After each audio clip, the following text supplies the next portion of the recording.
ஆக்சுவலா arch support இருக்கக்கூடிய செப்பல் எல்லாருக்கும் தேவையான்னு கேட்டா, இல்லங்க. ஸ்பெசிஃபிக்கா சில பேருக்கு தான் தேவை. முக்கியமா ஃப்ளாட் ஃபுட் இருக்கிறவங்களுக்கு ஆர்ச் சப்போர்ட் தேவைப்படலாம்.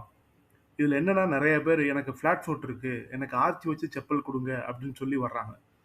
ஆக்சுவலா உண்மை என்னன்னா, ஃப்ளாட் ஃபுட் இருக்க ஒரு சில பேருக்கு ஆர்ச் வச்ச செப்பல் போடக்கூடாது. ஏன்னா, அவங்களுடைய நாவிகுலர் போன் ரொம்ப கீழ இறங்கி இருக்குது அப்படின்னா, ஆர்ச் வச்ச செப்பல் போடும்போது பெயின் அதிகமாகலாம். அடுத்து வேற யாருக்கு தேவைப்படும்னு கேட்டீங்கன்னா, ஹை ஆர்ச் இருக்கிறவங்களுக்கும் ஆர்ச் வச்ச செப்பல் தேவைப்படும். 3வது பிளான்டார் ஃபேசிடிஸ். அந்த குதிங்கால் வலி இருக்கிறவங்களுக்கும் ஆர்ச் வச்ச செப்பல். டயபெட்டிக் பேஷண்ட்ஸுக்கு அவங்க பாதத்தினுடைய ந அமைப்ப பார்த்துட்டு அவங்களுக்கு தேவைன்னா ஆர்ச் வச்ச செப்பல் செய்யலாம்.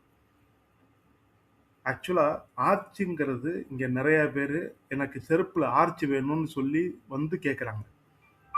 அது அப்படி கட்டாயம் இருக்கணுன்ற அவசியம் கிடையாது. ஒரு சில பேருக்கு ஆர்ச்சே வைக்கக்கூடாது. ஸோ, நம்மள பொறுத்தவரைக்கு ஆர்ச் யாருக்கு வேணும்? ஆர்ச் வேண்டாங்கிறது அந்த பாதத்தினுடைய டைப்பும், அவங்க கெய்ட் அப்படிங்கிற நடையினுடைய அனாலிசிஸும் தான் முடிவு பண்ணுமே தவிர, நாம அத முடிவு பண்ணக்கூடாது.